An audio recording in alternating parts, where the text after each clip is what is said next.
I was very protective of Scooby-Doo, yeah! Hi everyone, my name is Tamara Chambers, and this is Tamara Just Streamed. Jinkies, today I streamed Scoob. Velma is by far my favorite quick and easy cosplay that I have in my closet that I can just throw on. I actually put together a post-apocalyptic Velma. This is something that Jim made at the studio, and I took it for my cosplay, a post-apocalyptic Velma that I was gonna bring to Wizard World last year, and then I ended up falling over a traffic cone and tearing my meniscus like a cartoon character, which is perfect.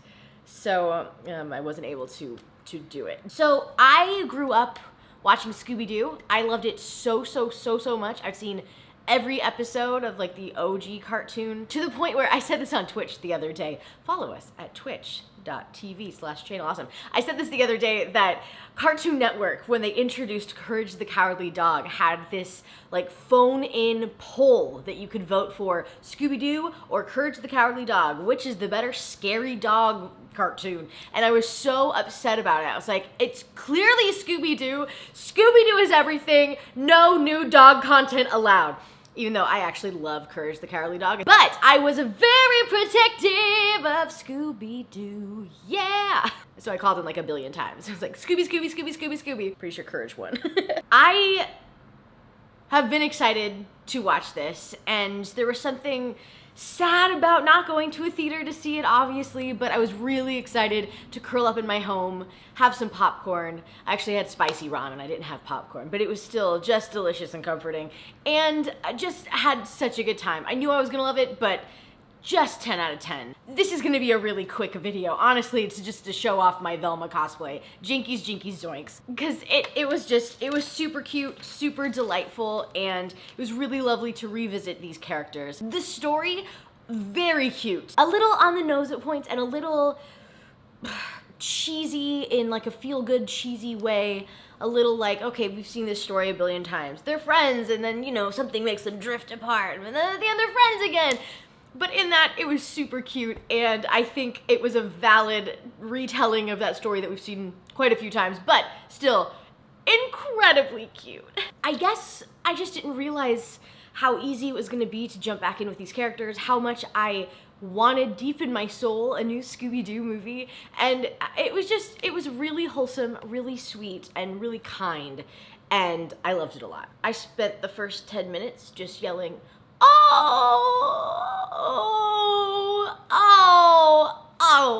adorable. Though they did start the movie off in Venice Beach, and I just spent some time in Venice Beach, and it is not how the movies portray it. Venice Beach is a sketchy place. We got the story of how Shaggy and Scooby met each other, how they became friends, how Shaggy didn't have any friends, and they promised that they would be together forever, and it was really wholesome, and honestly, a really lovely thing, especially right now, for the world that we're in, not being able to see our friends. It just made me want to reach out to every single one of my friends and give them love. I, over this past week, had a pet emergency of sorts, and it was just so wholesome with the friendship front, but also just as a pet owner, it was also just really wholesome, and he gives him his little SD collar, and it's just so sweet, and I was already like tearing up. I definitely cried at the end of this movie too, just so innocent and honest and wholesome and just super sweet. It would have been cool to see this with an audience, I think, and feed off of their energy as well, because that's something that really kind of feeds into how I enjoy a film, is when I'm with like a really awesome audience. It just makes me love it all the more. So that is something that I think I missed out on, but while it wasn't laugh out loud funny, the comedy wasn't just like amazing. It was still really, I think, well done and well executed. The cast, I had no idea, is like this all-star cast. Every freaking person is in this movie.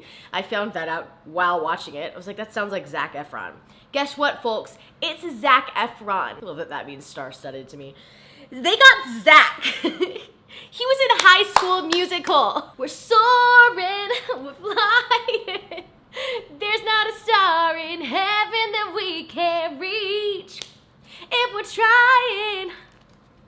Let's make believe, put your faith in, give me strength to believe. We're breaking free, we're soaring, flying. Okay, I just wrote, oh my god, Ruth Bader Ginsburg, Velma, you fucking queen. Daphne's Wonder Woman. There's this entire sequence for Halloween, and the entire scene is so fun. It catches us up, it gets us up to date with how they became the whole group, and it's just fun. It's just fun, guys. Okay, this was weird though. There were a few things I feel like that kind of that were very specific for the time that we're in, and in that generally didn't like bother me or take me out of it. I think it might date it a bit, but it was still fun. Like, they talked about Tinder and they talked about Netflix, and while that may date the movie, I don't know. I think part of what makes Scooby-Doo so great is it feels so ageless, I guess, the original cartoon at least, but maybe that's just how I'm remembering it through my rose-colored glasses. Maybe it's not ageless, I don't know. It was just a little weird with the dating itself, but the weirdest of all weirds was that Simon Cowell is in it? Is he even relevant anymore? That was the weirdest thing. But I liked the animation enough. Everyone was so darn cute that he was even adorable. Good for you, Simon. A star-studded cast. They got Simon Cowell. There was some really true feeling throughout the whole thing, and some really nice moments where I did feel so wonderful or sad or compassionate towards these characters, but overall it's just mostly just super cute, super fun, really lighthearted. They go through a really fun adventure, and there's like an actual bad guy, and they literally open up the underworld, and it's great. We had Dastardly Dude, what's his name? The villain is like an actual villain, and his dog is like an actual dog. I don't know their actual names, but they're actual like animated characters who actually existed in the Scooby-Doo universe. I don't really understand the tie-in there. I don't know super a lot, and in that I mean that I know nothing about those characters. So they were Dick Dastardly, I guess that's his name, right? He's the villain. He has a bunch of little Reddit icon sidekicks. But even he had a really sweet moment where he was reunited with his dog friend, and it was really cute. We're introduced to the Blue Falcon, but it's not the Blue Falcon, it's his son, Brian. And I'm crying at Scoob. It's the last thing I wrote. My college is having a Zoom 9-year reunion. I forgot about it. I can't show up. Hi guys, I haven't talked to you in 9 years. What are you up to? I don't know. I just watched the movie Scoob for work. Yeah, I'm almost 30. Shut up.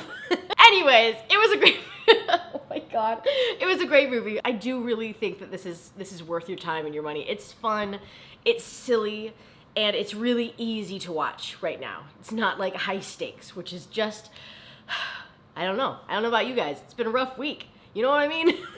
It was nice to just have something really calming.